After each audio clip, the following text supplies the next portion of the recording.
కర్షకులకు స్వాగతం. ఈనాటి జై కిసాన్ ముఖ్యాంశాలు.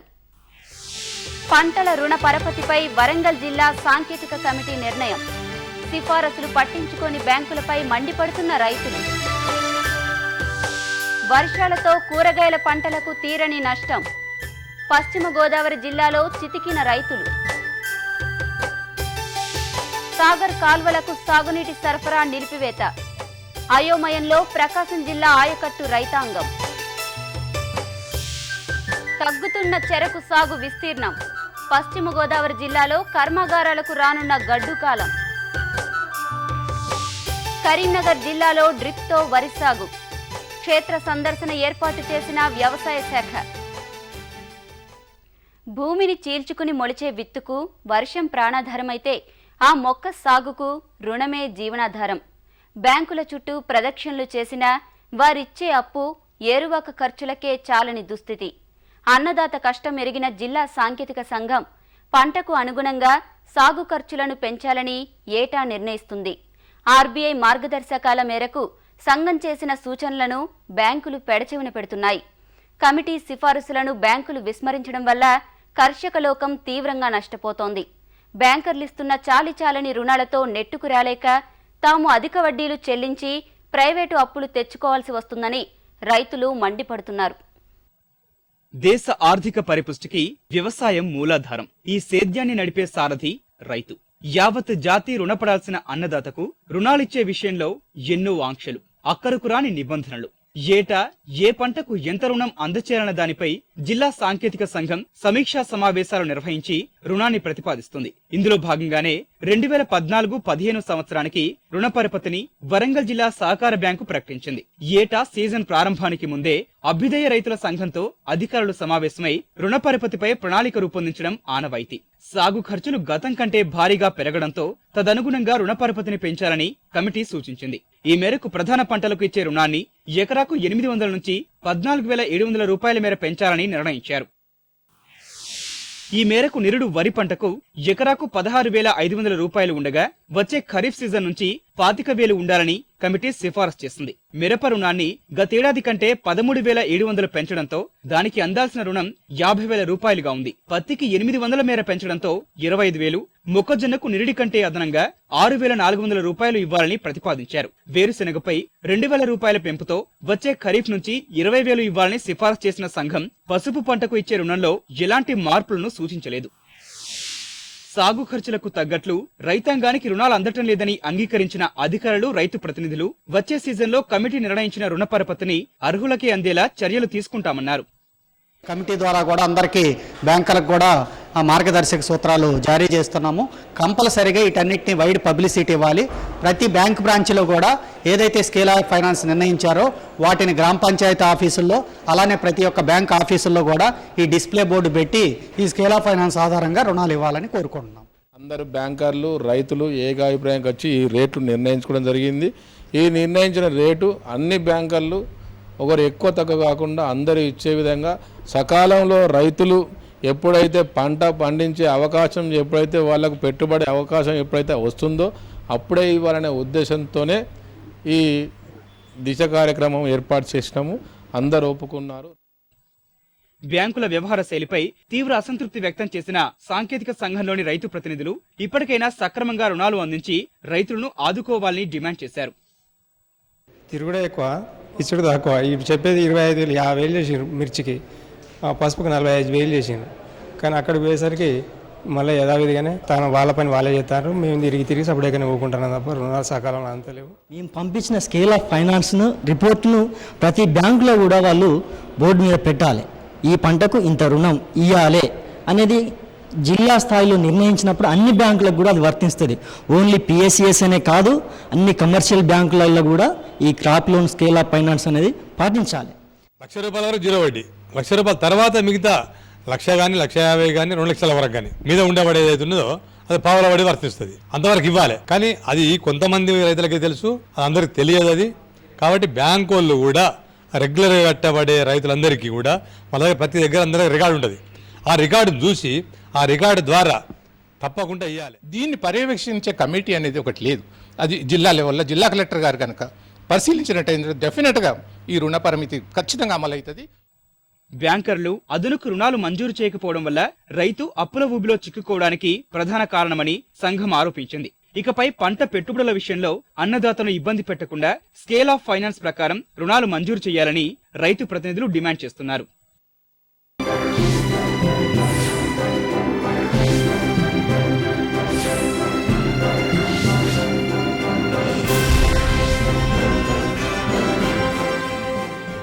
రైతులు ఏ పంట వేసినా చివరికి నష్టాలే మిగులుతున్నాయి. ప్రధాన పంటలు కాదని కూరగాయలు సాగు చేస్తే అక్కడ కష్టాలే ఎదురవుతున్నాయి. ఖర్చులు పెరిగి గిట్టుబాటు ధర లేక సతమతమవుతున్న కర్షకులకు భారీ వర్షాలు చావుదెబ్బ కొట్టాయి. కాకర, బీర, వంగ, టమోటా వంటి పంటలు కాపుకొచ్చే దశలో ఎందుకు పనికి రాకుండా పోయాయి. పశ్చిమ గోదావరి జిల్లాలో వేల ఎకరాల్లో కూరగాయ పంటలు సాగు చేసిన రైతులకు అప్పులే మిగిలాయి. కుండపోత వానలు, వరదలతో వరి, పత్తి, మిరప, చెరకు వంటి ప్రధాన పంటలే కాకుండా కూరగాయల పంటలకు అపార నష్టం వాటిల్లింది.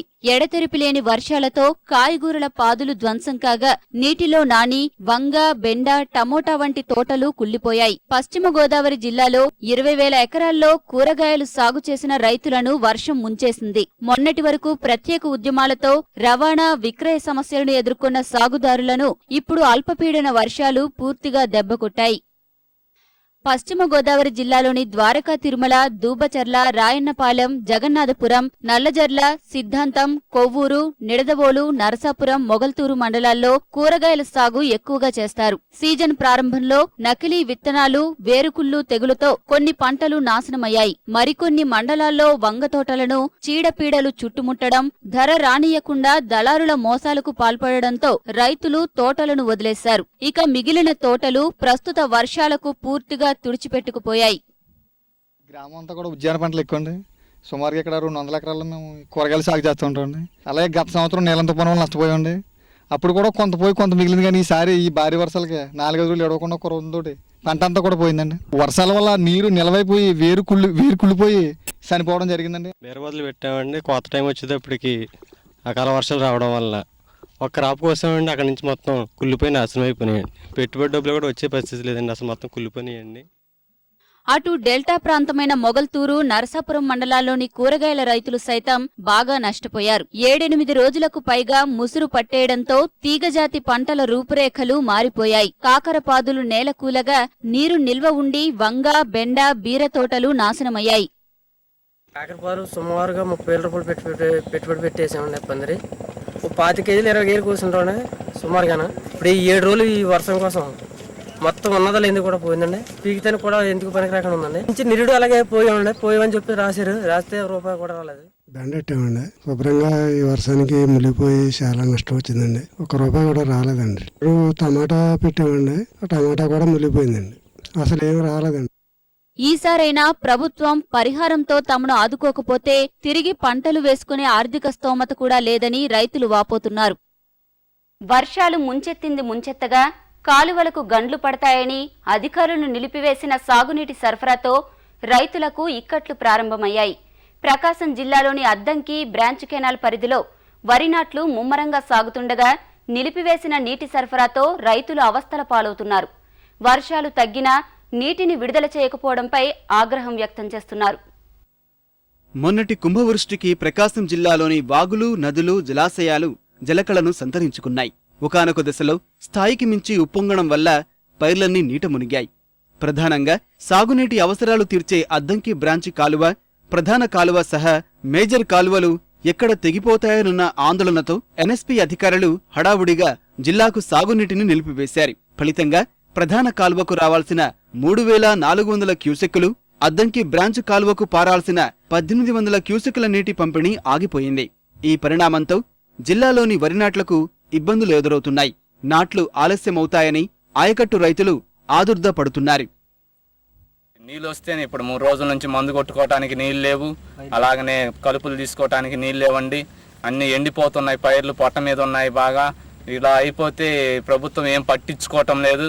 కాబట్టి గమనించి ప్రభుత్వం పట్టించుకొని త్వరగా ఆయకట్టుకి నీళ్ళు వదలాలని మేము ముఖ్యంగా కోరుకుంటున్నాం.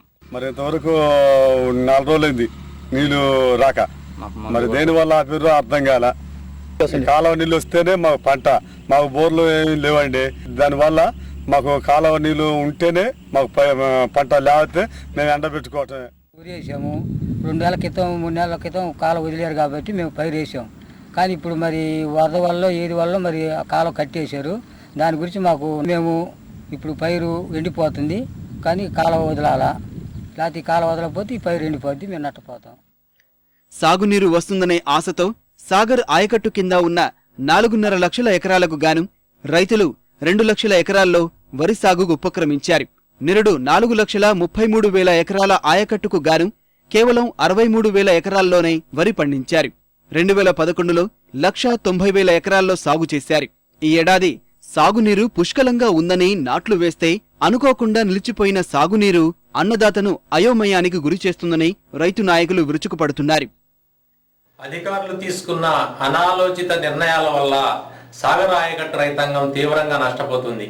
గత నెలలో గుంటూరు జిల్లా మాచర్ల దగ్గర కాలువకు గండిపడిందని నీటి సరఫరాను నిలిపివేశారు. ఇప్పుడేమో తిరిగి ప్రకాశం జిల్లాలో ఎక్కువగా వర్షాలు పడ్డాయనే సాకుతో తిరిగి నీటిని నిలిపివేయడంతో రైతాంగం తీవ్ర ఇబ్బందుల్లో పడుతుంది. ఇదే పరిస్థితి కొనసాగితే వేసిన పంటల్లో కూడా తెగుళ్లు సోకే ప్రమాదం ఉంది. అదేవిధంగా మిగిలిపోయిన 2 లక్షల చిల్లర ఆయకట్టు కూడా ఈ ఏడాది వరి పంటను సాగు చేసుకునే పరిస్థితి లేదు. సాగునీరు విడుదల కాకపోవడంతో 2-3 ఏళ్లుగా లక్షల ఎకరాల్లోని భూములను ఖాళీగా వదిలేయాల్సి వచ్చింది. ఫలితంగా జిల్లా యంత్రాంగం ఎకరాకు సుమారు 30 నుంచి 32 వేల రూపాయల వరకు కోల్పోవాల్సి వచ్చింది. చిన్న చిన్న లోపాలను సవరించకపోవడం, సమయానుకూలంగా స్పందించకపోవడమే ప్రకాశం జిల్లా సాగునీటి కష్టాలకు కారణమని కర్షకులు ఆవేదన వ్యక్తం చేస్తున్నారు. చెరకు పండించిన రైతుకు తీపిని పంచలేకపోతోంది. పెరిగిన ఖర్చులు, అందుకు తగ్గట్టుగా లభించని మద్దతు ధర కర్షకులను కృంగదీస్తోంది. ఏడాది కాలం పడ్డ శ్రమకు, పెట్టిన పెట్టుబడికి తగ్గ ఫలితమైనా రాకపోగా అప్పులే మిగులుతుండడంతో రైతులు చెరకు సాగుకు వెనకడుగు వేస్తున్నారు. దీంతో చెరకు పండించే అన్ని రాష్ట్రాల్లోనూ సాగు విస్తీర్ణం తగ్గుతోంది. మన రాష్ట్రంలోనూ రైతులు చెరకుకు ప్రత్యామ్నాయాలను ఎంచుకోవడంతో విస్తీర్ణంపై ప్రభావం పడుతోంది. గత ఏడాది కంటే ఈ ఏడాది రాష్ట్రంలో 5% విస్తీర్ణం తగ్గిందని అధికారిక లెక్కలు చెబుతున్నా ఇది మరింత ఎక్కువగానే ఉంటుందన్నది అనధికారిక అంచనా. అత్యధిక పెట్టుబడులు, అధిక కూలీల అవసరం, దీర్ఘకాలపు నిరీక్షణ, పంట చేతికొచ్చిన చెల్లింపుల కోసం ఎదురుచూపులు, లెక్క చూస్తే మిగిలేది ఏమీ లేకపోగా తెచ్చిన అప్పులు ఎలా కట్టాలో అంతుచిక్కని దైన్యం. ఇది రాష్ట్రంలో చెరకు రైతుల పరిస్థితి. చెరకు కాక మరే పంటను సాగుకు ఎంచుకున్నా ఏడాదికి 2 పంటలు, ఇంకా అవకాశాలను అందిపుచ్చుకుంటే 3 పంటలను సాగు చేసుకోవచ్చు. ఒక పంటలో దిగుబడి తగ్గినా, ఆ పంట ఉత్పత్తికి ధర దక్కకపోయినా మరో పంట ఆదుకుంటుందన్న భరోసాతో కర్రు సాగించవచ్చు. అప్పు కోసం ఎవరినో కాళ్లావేళ్లా పడాల్సిన పని లేకుండా ఒక పంటలో వచ్చిన ఆదాయంతో మరో పంటకు పెట్టుబడిని నెట్టుకురావచ్చు. ప్రస్తుతం చెరకు రైతుల ఆలోచన ఇది. దీంతో దేశం మొత్తం మీద 50 లక్షల హెక్టార్లలో చెరకు స్థానాన్ని ప్రత్యామ్నాయ పంటలు ఆక్రమించాయి. మారని ప్రభుత్వ తీరు, పెరగని మద్దతు ధర రైతులను సాగుకు దూరం చేస్తోంది. రాష్ట్రంలో అంతర పంటలతో కలిపి చెరకు సాగు విస్తీర్ణం ఈ ఏడాది 1.01 లక్షల హెక్టార్లు. పశ్చిమ గోదావరి జిల్లానే తీసుకుంటే రైతులు ఈ ఏడాది చెరకు సాగు చేసే 10,000 ఎకరాల విస్తీర్ణంలో మొక్కజొన్న, ఆయిల్ పామ్, పొగాకు పంటలను సాగు చేశారు.